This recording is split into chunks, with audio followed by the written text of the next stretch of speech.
చంద్రబాబు నాయుడు గారి నాయకత్వంలోని కూటమి ప్రభుత్వం అధికారంలోకి వచ్చాక వైద్య ఆరోగ్య రంగాన్ని పూర్తిగా నీరుగారుస్తూ ఉన్నారు. అది ఎంతలా అంటే మొన్న చూసాము క్యాబినెట్లో పీపీపీపీ అంటూ ప్రైవేటైజేషన్ అంటూ జగనన్న తీసుకొచ్చినటువంటి గవర్నమెంట్ మెడికల్ కాలేజ్ని వాళ్ళ నిర్ణయంతో చంపేశారు. ఒక్కసారి ఈ రాష్ట్ర ప్రజలు ఆలోచించాలి. ఈ రాష్ట్రానికి ఒక గవర్నమెంట్ మెడికల్ కాలేజ్ తీసుకురావాలంటే ఎంత కష్టం ఉంటుందని. మనం చూసినట్టయితే 100 ఏళ్ల ఆంధ్రప్రదేశ్ చరిత్రలో మనకు 11 గవర్నమెంట్ మెడికల్ కాలేజెస్ అందుబాటులో ఉంటే జగనన్న 5 సంవత్సరాల కాలంలో 5 సంవత్సరాల జగనన్న కాలంలో ఈ రాష్ట్రంలో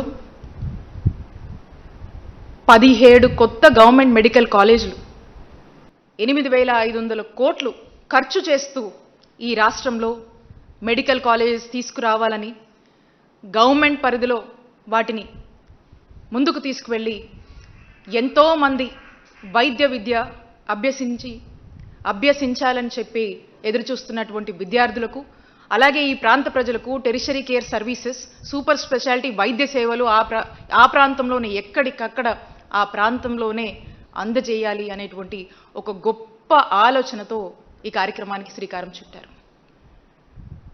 ఇంత గొప్ప కార్యక్రమాన్ని ఆల్రెడీ జగనన్న ప్రభుత్వంలో మనం ఒక 5 మెడికల్ కాలేజ్ స్టార్ట్ చేసుకున్నాము. ఇంకొక 5 మెడికల్ కాలేజెస్ స్టార్ట్ చేసేందుకు అన్ని విధాలుగా కూడా మ్యాక్సిమం ఎఫర్ట్స్ మనం పెట్టి రిక్రూట్మెంట్ కంప్లీట్ చేసి ఇంకా ఒక కొంత కంప్లీట్ పెండింగ్ వర్క్స్ కంప్లీట్ చేస్తే అవి అందుబాటులోకి తీసుకొచ్చే దశ దాకా కూడా మనం పూర్తి చేశాం. ఇంకా ఒక 7 మనం ఉంటే ఈ సంవత్సరం ప్రారంభించేలా కూడా యాక్షన్ ప్లాన్ చేసుకున్నాం. మరి ఈ రోజున అన్నిటినీ కూడా చంపేస్తూ చంద్రబాబు నాయుడు గారు తీసుకున్నటువంటి నిర్ణయాన్ని వైఎస్ఆర్ కాంగ్రెస్ పార్టీ వ్యతిరేకిస్తుంది. ప్రజల తరఫున వైఎస్ఆర్ కాంగ్రెస్ పార్టీ మరి ఈరోజు ఈ ప్రభుత్వాన్ని ప్రశ్నిస్తోంది. ఉదాహరణకి మనం చూసినట్టయితే మనము ఒక గవర్నమెంట్ మెడికల్ కాలేజ్లో మనకు అఫిలియేట్ అయినటువంటి బోధన హాస్పిటల్ ఏదైతే ఉంటుందో ఆ గవర్నమెంట్ బోధన హాస్పిటల్కి ఒక రోగి, ఒక పేదవాడు ఆ హాస్పిటల్కి వస్తే అక్కడ మన జగనన్న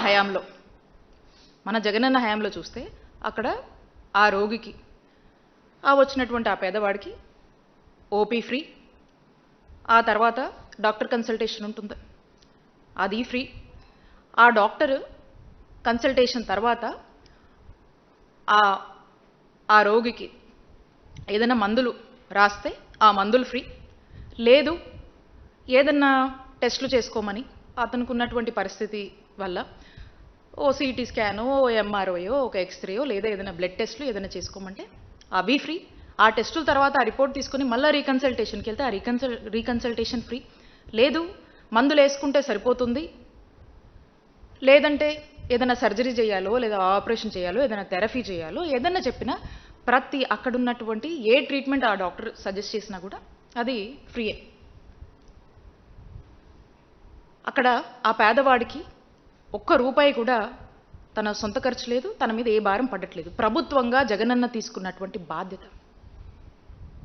ఈ రోజున చంద్రబాబు నాయుడు గారి నాయకత్వంలోని కూటమి ప్రభుత్వం వచ్చాక ఇవన్నీ మీరు అమ్మకానికి పెట్టి ఈ రోజున పరిస్థితి ఏంటి? ఈ రోజున ఈ విధంగా ప్రైవేటైజేషన్ పద్ధతిలో పోతే ఒక పేదవాడు, ఒక రోగి హాస్పిటల్కి వస్తే ఆ ఓపీకి డబ్బులు కట్టాలి, ఆ కన్సల్టేషన్కి డబ్బులు కట్టాలి. ఆ కన్సల్టేషన్ అయిపోయిన తర్వాత డాక్టర్ ఏదైనా మందులు చెప్తే ఆ మందులు డబ్బులు పెట్టి కొనుక్కోవాలి. లేదు ఇదే సిటీ, ఎంఆర్ఐ స్కాను లేదా ఎక్స్రే లేకపోతే ఇంకో ఏదన్నా బ్లడ్ టెస్ట్ రాశారంటే వాటికి డబ్బులు ఖర్చు పెట్టుకోవాలి. ఆ తర్వాత ఆ టెస్టులు రిపోర్ట్లు వచ్చాక మళ్ళీ రీకన్సల్ట్ డాక్టర్ని అయితే ఆ మందులతో తగ్గిపోతుందని చెప్పినా, లేదా సర్జరీ చేయాలన్నా, ఇంకో ఆపరేషన్ చేయాలన్నా, ఇంకో థెరపీ చేయాలన్నా, ఇంకోటి చెప్పినా వాటికి డబ్బులు ఖర్చు పెట్టాలి. ఈ భారం అంతా ఎవరి మీద పడుతుంది?